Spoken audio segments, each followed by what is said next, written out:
Broadcast is now starting. All attendees are in listen-only mode. Good morning and welcome to our study of the excellent path to enlightenment. Kindly generate the intention to apply this in order to establish all beings on the level of perfect enlightenment.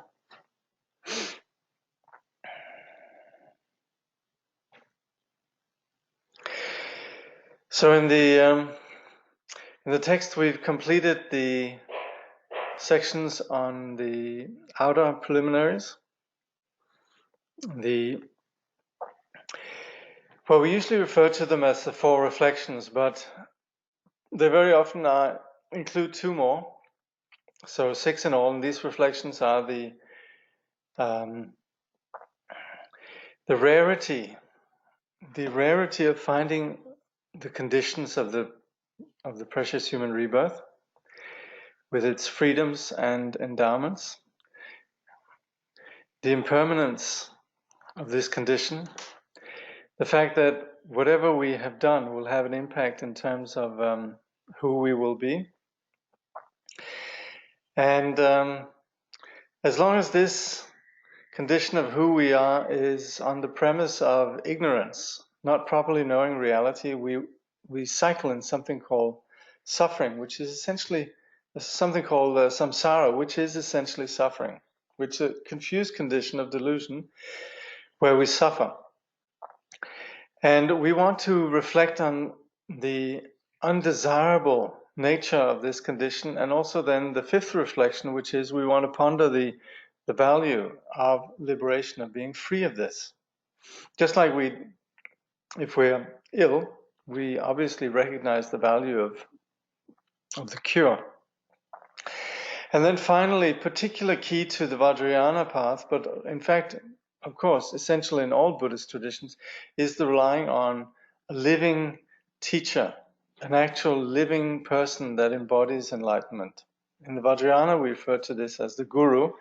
And in other traditions, you have various approaches to seeing the spiritual teacher. But common to all of these is that we're learning within a living tradition. We're not learning from books. So these are the outer preliminaries, and then the inner preliminaries we've then covered: taking refuge, the development of the enlightened aspiration, and then last time we completed the section on purification through the practice of Vajrasattva. So today we're going to look at the section which is about accumulation. So we can't expect to have all the perfect conditions there unless we actually do something for it. And that's the point with accumulating the right conditions for our journey, which is then the mandala offering. So Khyentse Rinpoche writes, of all the practices, the offering of mandala is the most profound and skillful way to accumulate the essential provisions of merit and wisdom, without which we cannot travel swiftly along the path. So when we say offering the mandala, we refer to the notion of offering basically everything. We talk about outer, inner, and secret mandalas. We basically give away everything. We have no ultimate benefit for grasping onto anything, and so the practice of mandala accumulates both the merit in terms of us offering the everything desirable that we can consider in the universe, and also everything in terms of our own body, in terms of the qualities of our mind, and the quality we offer, also offering the qualities of the enlightened aspects of our mind. So nothing, we don't hold on to anything. So making and offering all of this provides the condition for, you could say, the wealth that comes from the mind that can give, and which then spontaneously, or rather on the basis of these conditions, then we have all the necessary resources for the journey, which is then the point with accumulating relative merit, and also through relinquishing our grasp on phenomena, we accumulate the accumulation of wisdom. So these two aspects are called the essential provisions of merit and wisdom. If we develop a strong feeling of revulsion with regards to samsaric concerns, if we are constantly aware of impermanence, and if we accumulate merit and wisdom, it will be quite easy to obtain true and direct realization of the Great Seal and the Great Perfection. So the Great Seal are the practices we know as Mahamudra, and the Great Perfection known as Dzogchen or Mahasandhi. So we need to have these conditions: the revulsion for samsara, the awareness of impermanence, and also accumulating merit and wisdom. But if we say, Khyentse Rinpoche suggests, if we say merit is for the followers of the lower vehicles, I'm only interested in practicing the Great Perfection, and sit staring at the sky, without thinking of impermanence or the defects of samsara, we will not have real endeavor, and genuine meditative experience will not develop.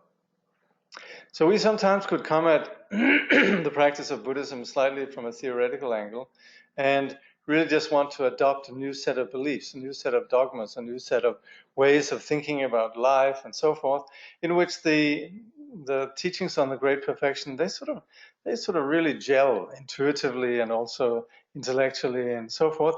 And the practice then being one of utter simplicity is then the practice of merging with the absolute nature might appeal to us.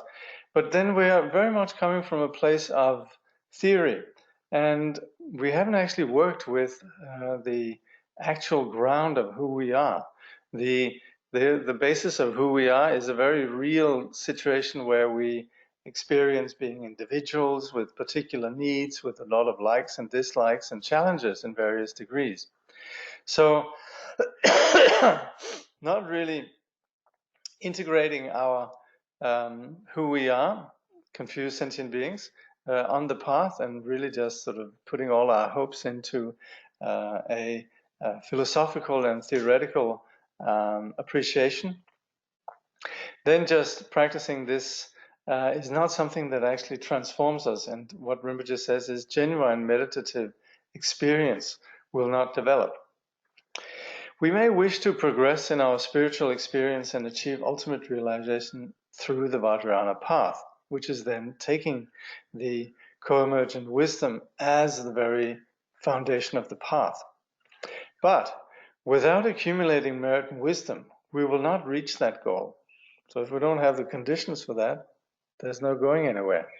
Just like a king who accepts an invitation to attend a function if a magnificent feast has been prepared, the king of experiences and realization will enter our beings only if we prepare the feast of the twofold accumulation of merit and wisdom. So this foundation for the Vajrayana path, which is like this king, that is the wisdom that comes from, or the qualities of experience and realization, that's not going to enter unless we actually invite the king in with all the various preparations that then come from the mandala offering. So the practice of mandala offering involves doing something. So this is also where we might enter the path with the sense that, well, I've had a very busy and stressful life, and now I'd like to engage in the spiritual path. And we really we think of the spiritual path as something that where we're not doing anything, we're just sitting and allowing peace of mind to emerge. And then we realize actually we need to engage all aspects of our life, all the habitual patterns that drive us into doing things. But this time, the doing is not going to be about ordinary short-sighted concerns, but really about the highest objective. And that's where in the mandala offering, we're very much about doing things. We're doing in terms of preparing all the necessary ingredients for the mandala, cleaning the rice, making sure that it's without stones in it and so on.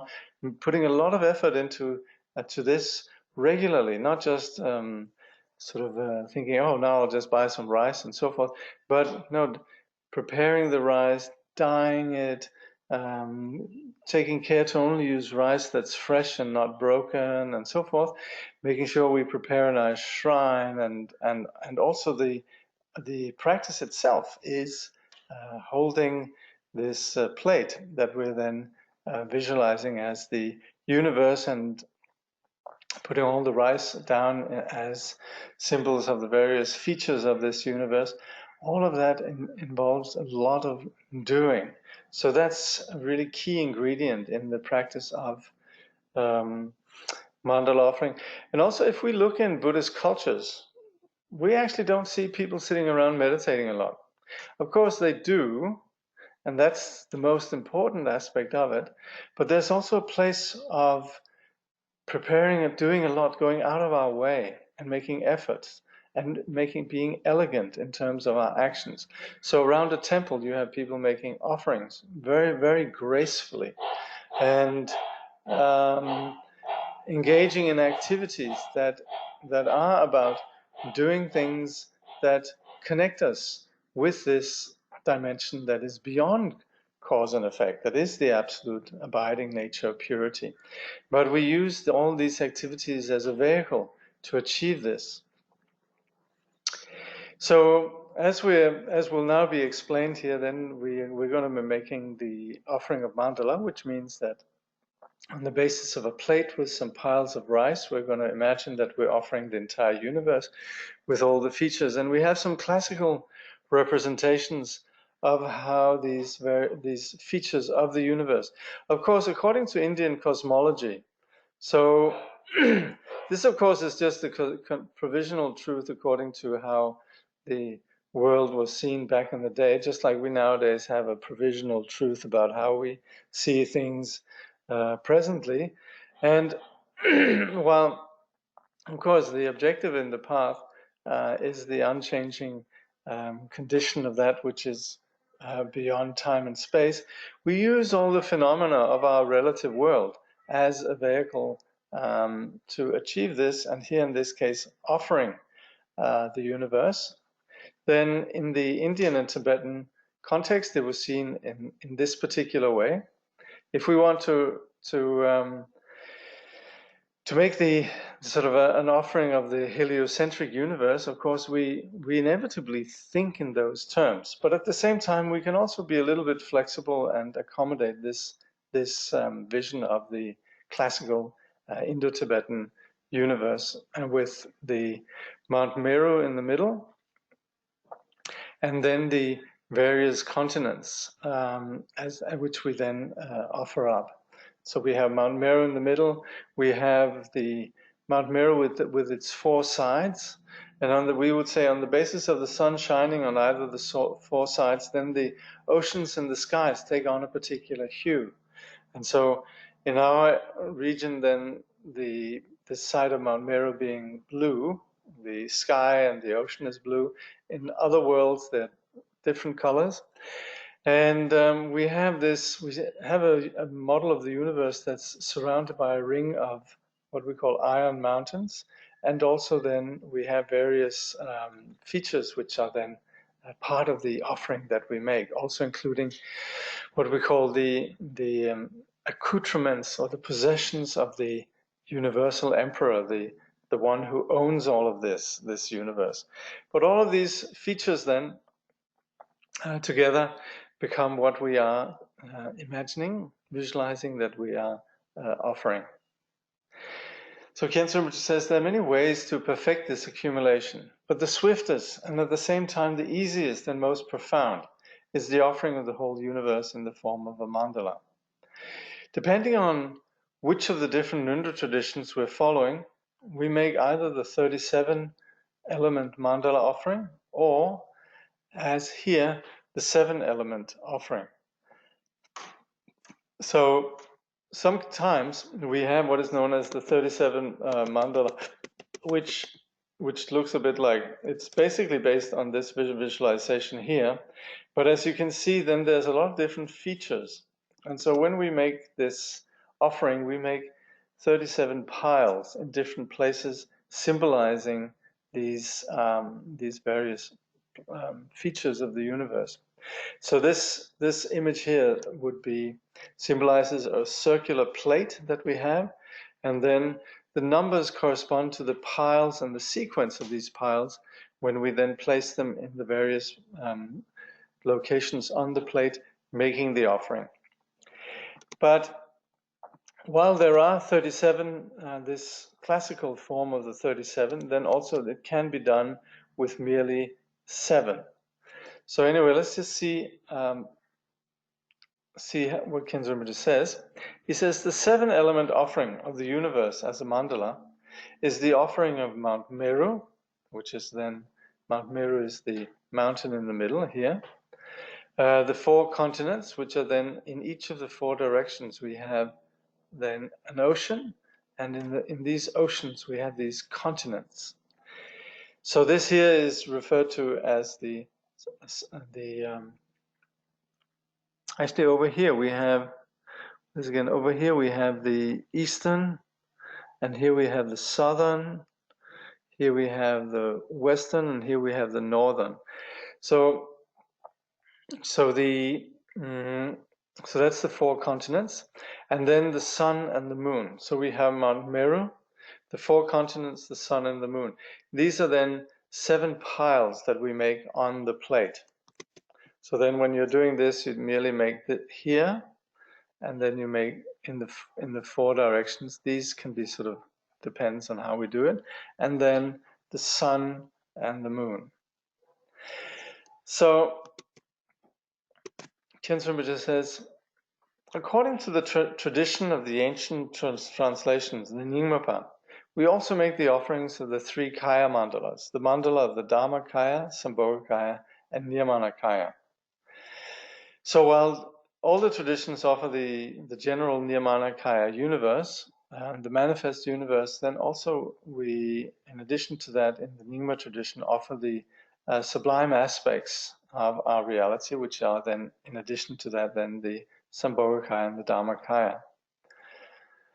So basically, we're offering everything, both all the phenomena that arise within our relative confused perception and also the phenomena that arise within unconfused perception. For the actual offering, we use a mandala plate, which symbolizes the golden ground of the universe. If you're wealthy, you may use a plate made of gold, silver, or copper. If you're a practitioner of humbler means, living in a mountain retreat, you may use whatever you can find, such as a flat stone or wooden plank. There's a famous story about Je Tsongkhapa, the founder of the Gelug tradition. He did it on a flat stone. And when he was cleaning it first, which is part of the mandala offering, he cleaned it. He did 35 times these 37, 35 times 100,000 of these 37 mandalas. He actually made a dent in this stone just from polishing it so many times. Most of us would probably use a plate that you could have just a brass plate, or however you have. In Nepal and other places, you can actually get these actual dedicated mandala plates, which you then hold in your hand and which you then use. But either way, you have something where you hold something in your hand and then make these piles on it. To symbolize the universe that we're offering, we pour grains onto the plate: wheat, corn, peas, or rice. Let's see if we can get that one back. Yeah. We pour grains onto the plate: wheat, corn, peas, or rice. This creates the appropriate conditions for all countries to enjoy prosperity and good harvests. So, of course, the more we put into this, the more merit there is. It's not really about us just doing something or getting something over with, or we have a job to do. This is really about the intention behind it. So we have these grains that we can offer.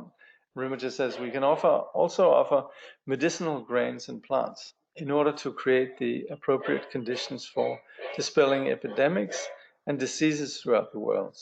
We offer precious gems and metals such as amber, pearls, coral, turquoise, gold, and silver in order to create the appropriate conditions for the wealth our meditative experiences, realization to increase. So while Rinpoche mentions these, then what I was taught, and what seems to be a very common practice, is using rice. Nice rice that we buy, maybe for making the mandala offering. We buy a kilo or so forth, and we wash it, making it really clean, getting all the sort of, until we wash the rice until it's free of all the dust. And then we dye it with saffron. So we can prepare some saffron water, and we then dye it with it, and then we spread it out on a cloth and dry it, and then we use that. And what we can do then is mix in medicinal grains if we want. We can also put in some jewels or semi-precious jewels, and these then create these conditions that Khyentse Rinpoche are describing here. And then also we would use this for, depending how much we're practicing. Of course, if we're just doing it very briefly, then like an hour or two every day, then maybe the rice can be used for a week or maybe even 2 weeks. But it becomes broken at one point, and then you want to replace it again. So you would be continually in this process of cleaning the rice and dyeing it. See if there's any questions thus far.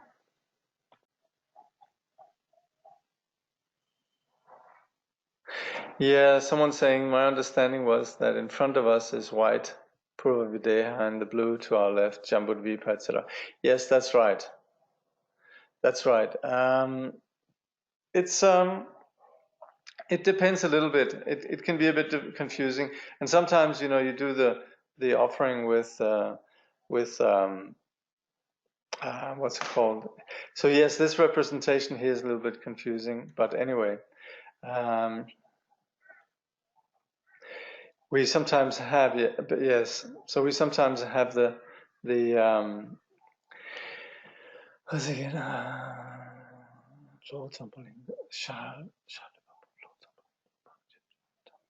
So we would have when we're sitting, we would offer the second pile. The first pile in the middle is to Mount Meru. The second pile is in the east to Pura Videha, and then you have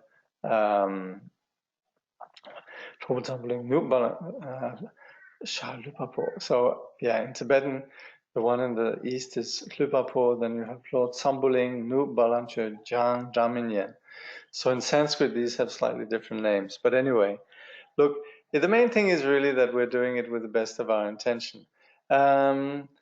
So there are, and also for the details of how to do it, then there are some how do you say, some charts, some graphic charts that describe this. But as you can see here, this one here, for example, is slightly different, because there you do it from the point of view of this is also a very polite way of doing it, where you do it according to the reference point of the field of merit. So you do that, you do first towards the east as east according to their view. It's a little bit sort of takes a little bit explanation, but actually what I did is I have done a webinar. Actually, I did a few that explains a little bit these practices more in detail about the mandala offering.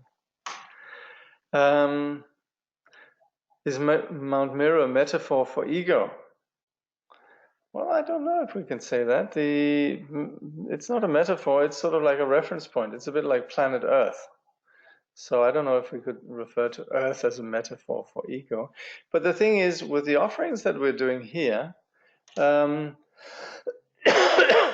we want to make everything as an offering of something pure.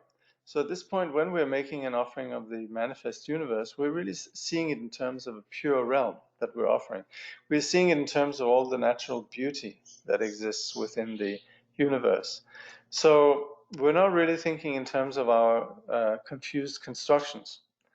So Mount Meru is sometimes sometimes we would say to make the offerings of the mandala and so forth can be seen in terms of the pure aspect of the subtle body. But either way, it's more about making an offering something that's pure and uncontaminated. If you replace the offering rice every 2 weeks, how do you dispose of the old rice? You put it in a place where people don't walk and so forth. Like if you can find a nice place where humans and dogs and so forth don't walk, maybe in the forest somewhere, in some bushes somewhere. I remember actually some discussion around this, that you can put it in water if it's pure waters, but some were saying to put it out for birds is maybe not a very good idea, because birds eat the rice and then it swells up inside, so that's not a very good idea.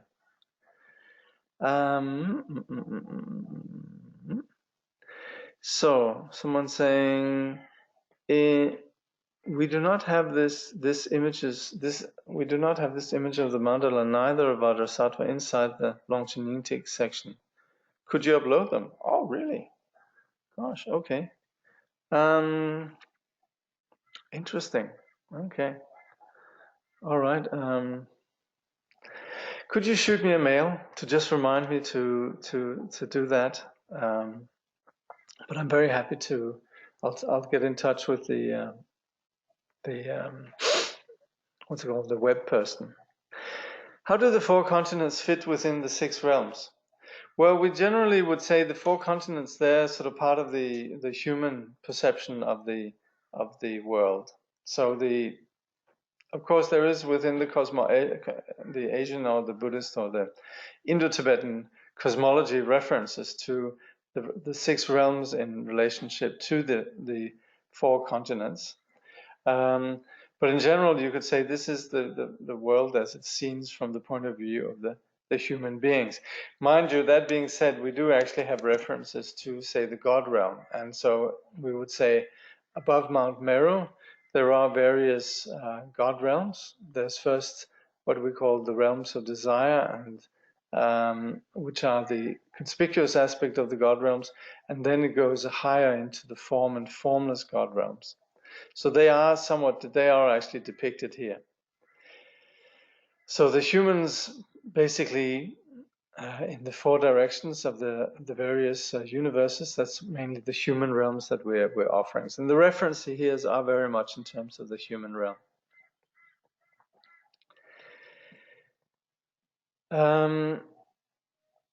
So Khyentse Rinpoche says, we usually use 2 mandala plates.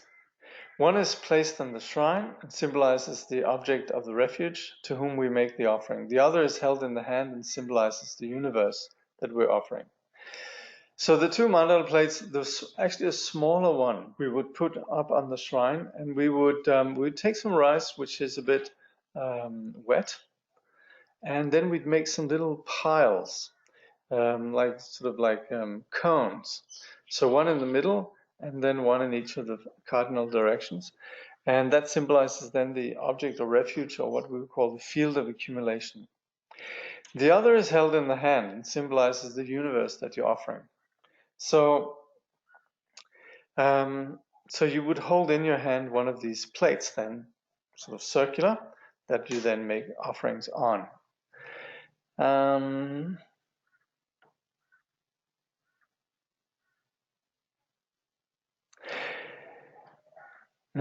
If you're new to this is actually not fair, because I should have really actually have some material here I could show.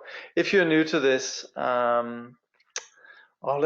me know, and maybe we can do some sort of class, or I could put up some photos of some of these things that I'm referring to, what the plate would look like, and so on. But in general, you would find, I mean, in the Sangha, you would find people who can explain some of these details about the plates and where to find them and so forth. I would say when I did my when I did my a few ngöndros, then I used actually an old brass plate from My mother actually didn't have the proper mandala equipment at the time. Anyway, that works fine. When you use rice or any other kind of grain, you should wash the grain very carefully and remove all stones, pieces of wood and dirt. Then rinse it with saffron water and dry it in a clean place. The grain is now ready to be offered. So of course, nowadays the packaged rice that we get is pretty okay. It usually doesn't have stones in it, but it occasionally does. But what we can do is we wash it, and then the dust gets rinsed off. And then when you rinse it with saffron water, you have some saffron water where you let some saffron sit and dissolve into the water. And once the rice has been cleaned, you mix in the saffron water. Hold the mandala plate in the left hand. With the right hand, put a drop of saffron water on the plate. Hold a pinch of grain between the thumb and ring finger. Clean the mandala plate with the underside of the wrist, using a clockwise circular motion, and recite the 100-syllable mantra while making the the following wish. May all my obscuration and those of all sentient beings be purified. You may also recite the mantra of perfect discipline in order to purify yourself before making the offering. I have to say, I'm not sure what the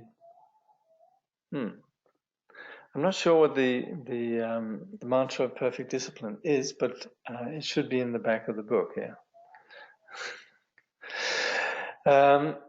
For the offering itself, begin the session by reciting the 37-element mandala offering, and so that is where in general we really just recite these 37 elements. We recite it 1 or 3 times, or Rinpoche says, do this 3 or 7 times, and then we practice a shorter offering.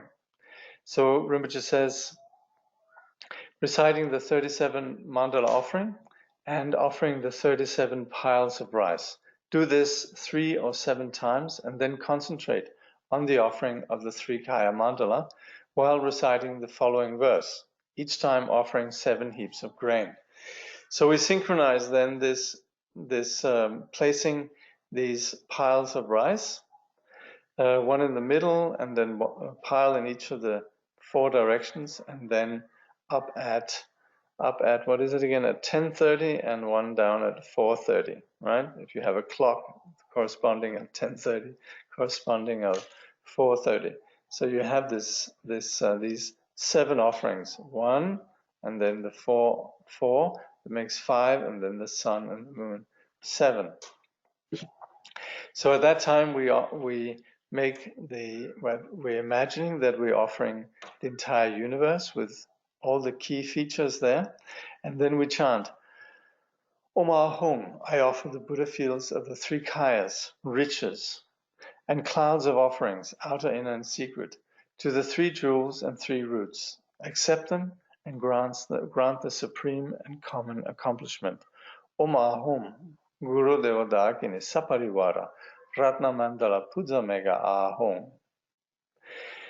So Khyentse Rinpoche says the 3 syllables Om Ahum symbolize the body, speech, and wisdom mind of the Buddhas, as well as the 3 kayas. The body of the Buddha corresponds to the Nirmanakaya, their speech to the Sambhogakaya, and their mind to the Dharmakaya. The Dharmakaya is the absolute nature of the Buddhas. From this nature emanate the 5 wisdoms of the Sambhogakaya.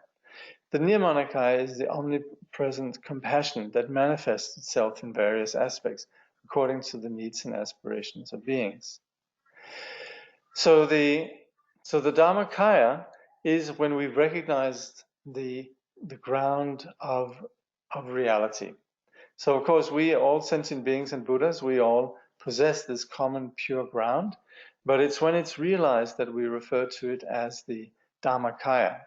So in this case, this is then the foundation of enlightenment. This is the absolute nature of the Buddhas. But then from that nature, then there is naturally the qualities of compassion that manifests, and these are the scope of the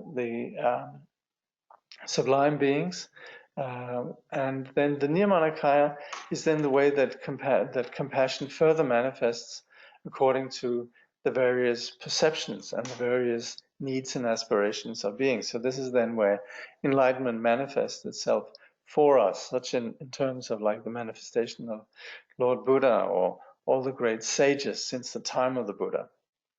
The external offerings are purifying water, flower, incense, light, perfume, nourishment, music, and so on, that please the five senses. So these are what we call the outer offerings. So here, if you're noticing in the liturgy, it says, I offer the Buddha fields to the three kayas. So that's what we're just looking at, the Dhammakaya, Sambhogakaya, and Nirmanakaya. Riches, everything that we can consider that's desirable, and clouds of outer, inner, and secret, of offerings, outer, inner, and secret.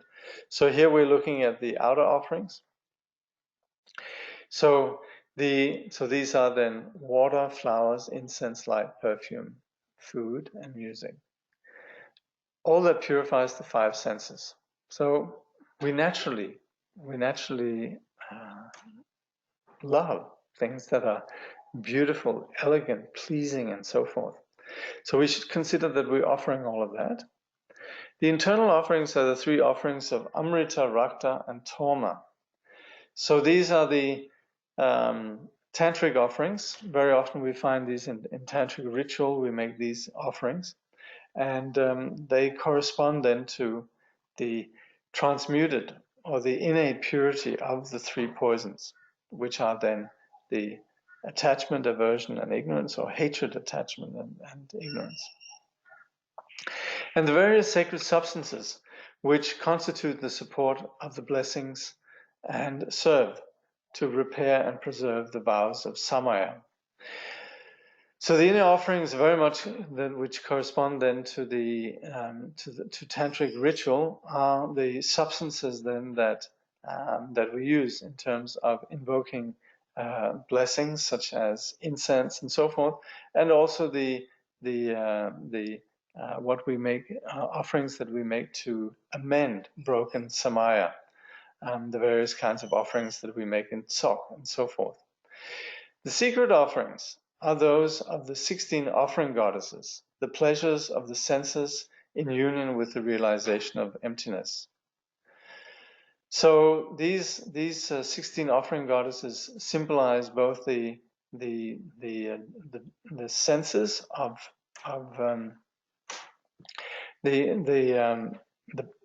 what's called the beautiful sense perceptions that we have, and also the quality of our sense perceptions when they're not confused, when we see the nature of reality in terms of the what's it called? And when we're having the offerings and there's no grasping, then this what we would then call the unity of bliss and emptiness. I'm a little bit thrown here because I'm realizing I'm struggling right now to remember what are the 16 offering goddesses. There's actually some references to them in various sadhanas, and particularly in the Longchen Yingtig liturgy.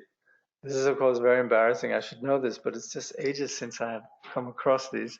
There is a very beautiful liturgy with 16 offering goddesses. And they highlight all these qualities.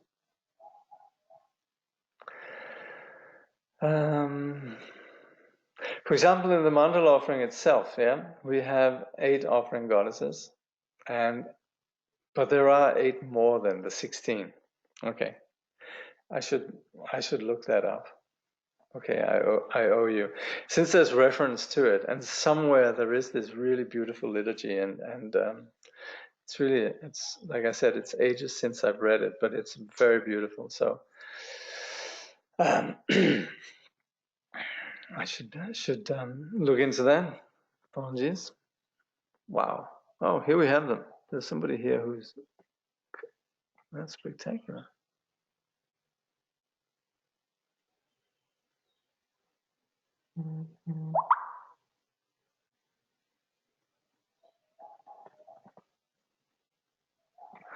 So Yes, there's somebody who said this is very good, because that's exactly what we want to get to. That's this misconception of practice as doing something or not doing anything, right? That we're just sitting and meditating. Someone says, I don't know why, but it's really kind of challenge to my habitual mind. Now I'm about to start to do this practice. You know, for Chinese Buddhism, we do not spend so much efforts on doing like this. What is your experience on doing it? Well, you know, there's two kinds of Chinese Buddhism. There's Chan, which is all about meditation, Chan Buddhism. But there's also a large section of Chinese Buddhism which is about making merit and making offerings in temples.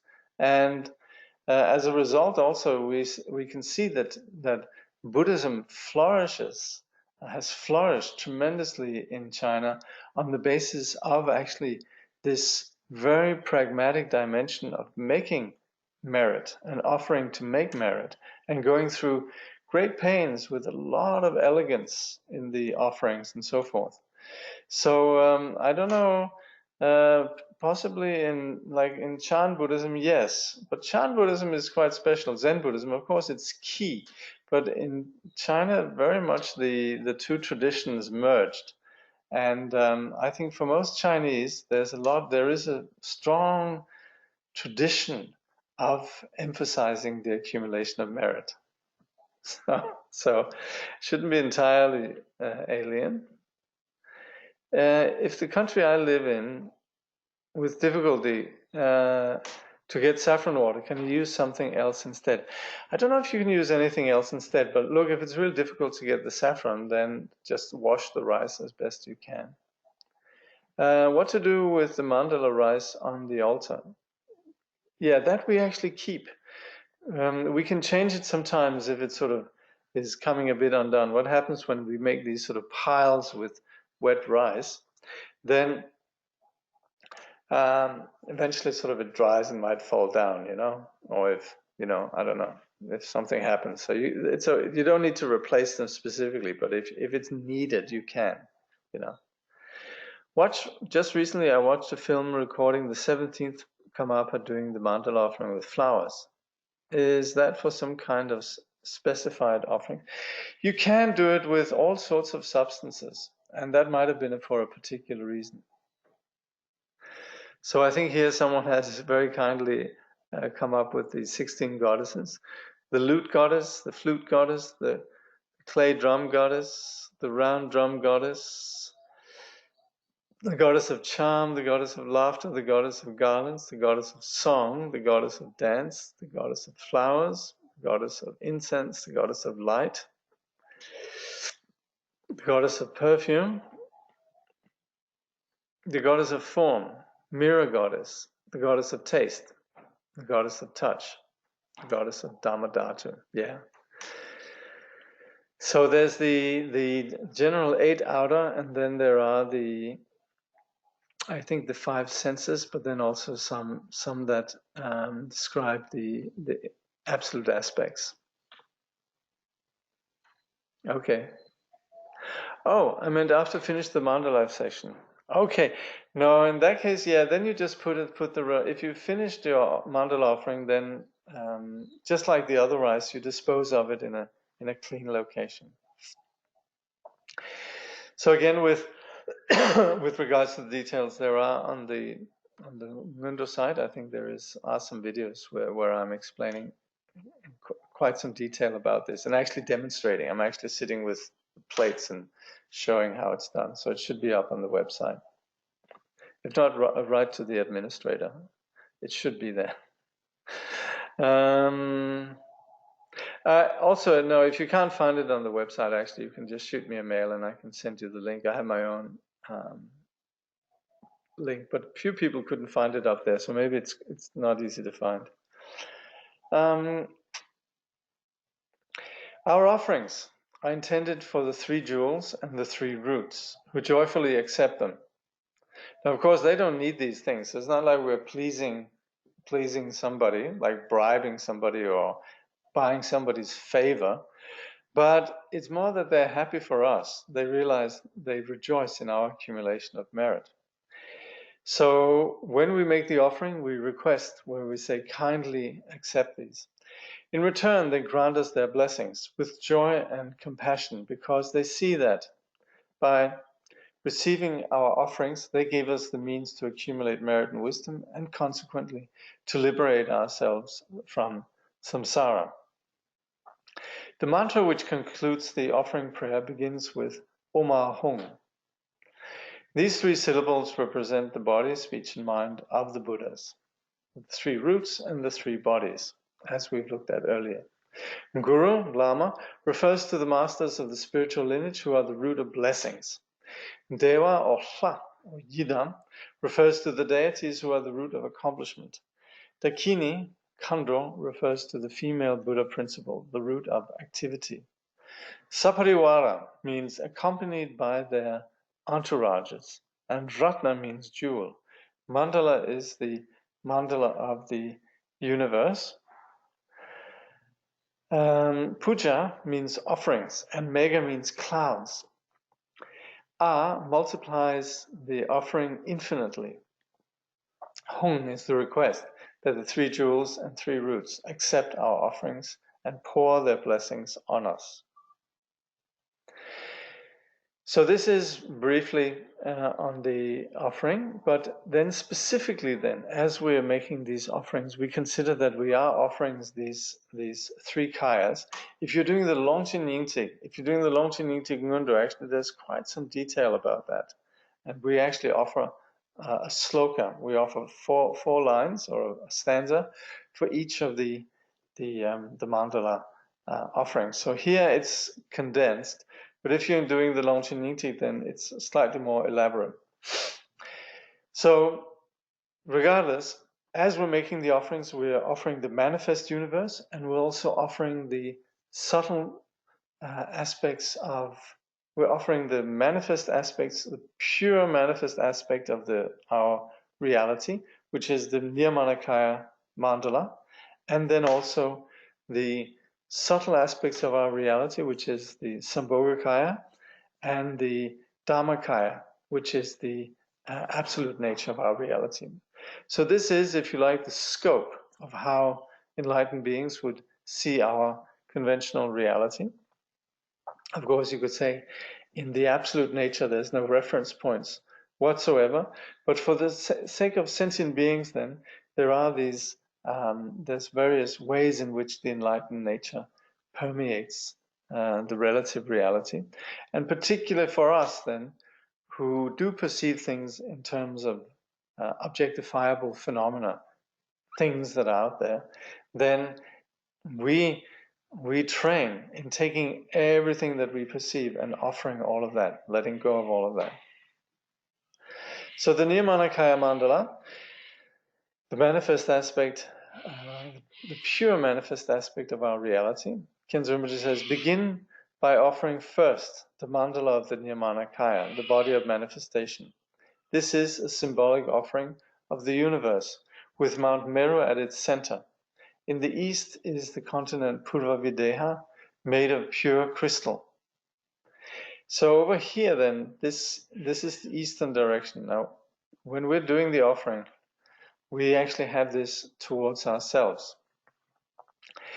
So that's in the east is the continent Purvavideha, made of pure crystal. In the south, our own continent, Jambudvipa, made of blue sapphire, and then that's here in this case. In the west, the continent Aparagodaniya, made of red ruby. And in the north, the continent Uttarakuru, made of gold. The 4 sides of Mount Meru are made of the same precious substances as each of the continents facing them. The substance particular to each continent gives its color to the sky above it. Thus the sky is white over the eastern continent, blue over our own continent, red over the west, and yellow over the north. On either side of each of these continents is a subcontinent. The eastern continent has Deha and Videha.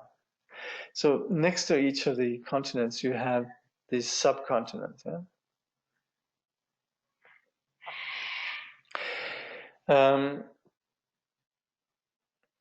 Our southern continent has Chamara and Apara Chamara. The western continent has Shata and Uttaramanchina. The northern continents has Kuruva and Kaurava.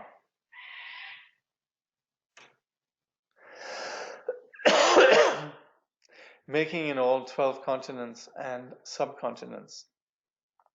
On the 4 continents, so on these continents, then on the east, the south, the west, and the north, there are some particular features of each of these continents. So in the east, it's the mountain of jewels. In the south, it's the wish-fulfilling tree. That's our continent. In the west, there's the bountiful cow, and then in the north are the spontaneous harvest. Then there are the 7 emblems of royalty. So these are the 7 emblems that are the, if you like, the accoutrements of a universal emperor, but they're also sometimes seen as expressions of the 7 dignities of a bodhisattva. Anyway, there should be something in the notes. I'm a little bit annoyed that my Kindle here is not being interactive. Anyway, then there are the 7 emblems of royalty and the treasure vase. 8 in all then. In front of the mountain of jewels is the precious wheel of 1,000 spokes. So these are, so that when we're making the offerings then, we're making these piles. We're making the piles in the middle for Mount Meru, and then we're making a pile in each of the 4 directions. Then we also make a pile for each of the subcontinents. And then we go a little bit further towards the center, and then we begin to make these what's it again? Yeah, then we go a little bit in and we make the, let's see here.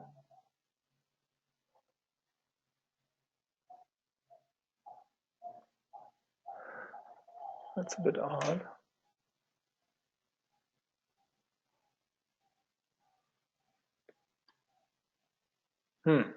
I would say that we, on the first ring, which is the first one we're doing, we do these as is described here. But then in the second ring, when it comes to these 8, we also do them in the subdirections.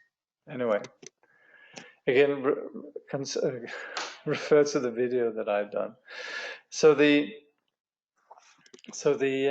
we're making the offerings of then these 7 emblems of royalty and also the treasure vase. So there's 8 items that we're offering in front of the mountain of jewels. So that's in the eastern direction. There's the precious wheel of 1,000 spokes. So this is an emblem, just like the Queen of England. She has the, what is it again? The scepter and the orb, right, as the symbol of her being the ruler of the realm, so to speak. So here also we're then the universal emperor possesses the wheel of 1,000 spokes. There's something actually that hasn't been mentioned here. That is, when we are making the offerings, maybe did Khyentse Rinpoche say that? We're thinking that we are the universal emperor. So as we're sitting and making these offerings, it's rather important that we think we're the owner of the universe, in the sense that we're giving away something that's ours. Otherwise, it's a little bit funny that we're giving something that we don't own. We actually think of ourselves as being the universal emperor. So we're giving our whole realm, but then also we're giving these 7 emblems of royalty and the treasure vase, which are possessions of ours. So being the universal emperor, we have this precious wheel of 1,000 spokes made of fine gold from the river Jambu and shining like the sun. In front is the wish-fulfilling tree, the precious jewel. In front of the wish-fulfilling tree, and that's in the southern direction, is the precious jewel. So that's also an emblem of the universal emperor. The 8-faceted sapphire, the size of a man, lighting up the space around for 100 leagues. Its rays relieve and protect beings from heat and cold, dispel the causes of harmful acts, and fulfill all wishes. So that's in the southern direction. So, in front of the bountiful cow is the precious queen, beautiful as the sun, free from the 5 faults, and rich with the 8 feminine qualities that ravish the mind. The mere sight of her causes the realization of emptiness and great bliss to dawn. In front of the spontaneous harvest is the precious minister, the noble presence, strong, skillful, and wise. So these are then in the 4 directions. In the 4 intermediate directions, there are the precious elephant, grey and strong as 1,000 ordinary elephants, bearing a ruby of power on his head. The precious horse, blue as a peacock's throat, and capable of circling the world 3 times in a day. The precious general, brave and expert in combat, and the equal of the guardians of the universe, so awesome and resplendent that one scarcely dares to lift one's eyes to look at him. And finally, the vase of great treasure, which grants all wishes. So hence we make the piles then in the 4 directions and the 4 sub-directions, offering these emblems of royalty. I think we're going to stop here. Next time we'll continue with the offering goddesses.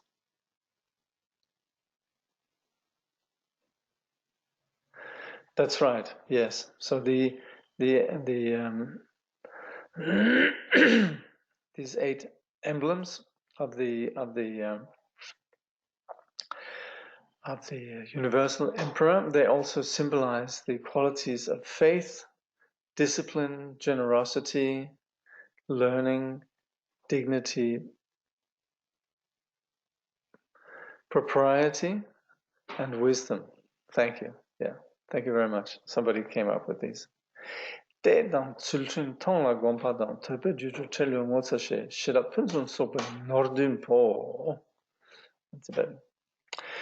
Okay. Any other questions?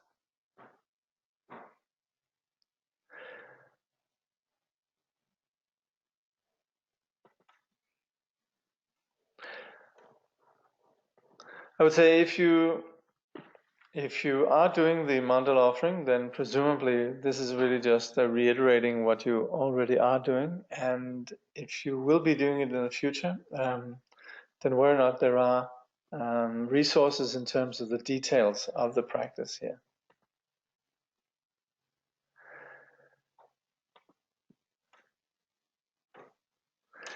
So mandala offering is something that we do continually. So there's various ways of doing it, though. So you very often see how people would continue to do mandala offerings, and it's also very much seen as that which enables the bodhisattvas to then accumulate the merit to benefit others. So you have great lamas like Tsongkhapa who do these many, many times, and also as a result then his activities spread far and wide. And also I remember seeing Khyentse Rinpoche some years ago then in front of Dilgo Khyentse Rinpoche's his reliquary stupa, making mandala offerings for a long time. Like I think Rinpoche was doing it for a month and so on. Yeah. Okay. Thank you very much for joining me here today.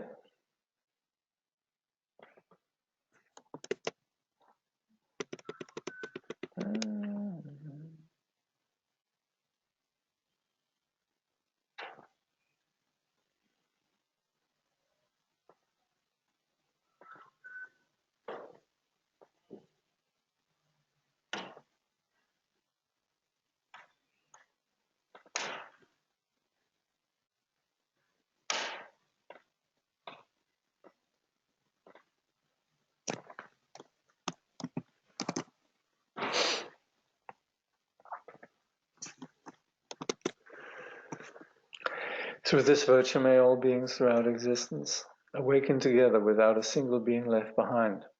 In the pure realm of the luminous essence, the ground of the great perfection, may they remain inseparable from the kayas and wisdoms. Through all our births, wherever we may be born, may we be endowed with the 7 good qualities of the higher realms. As soon as we are born, may we meet with the Dharma and have the freedom to practice it properly. At that time, may we please the holy gurus and practice the Dharma throughout the day and night. Realizing the Dharma and accomplishing its essential meaning, may we cross the ocean of existence in that life. Thoroughly teaching the holy Dharma in this world, may we never tire of accomplishing the benefit of others. By this vast benefit of others, without partiality or bias, may all attain Buddhahood together.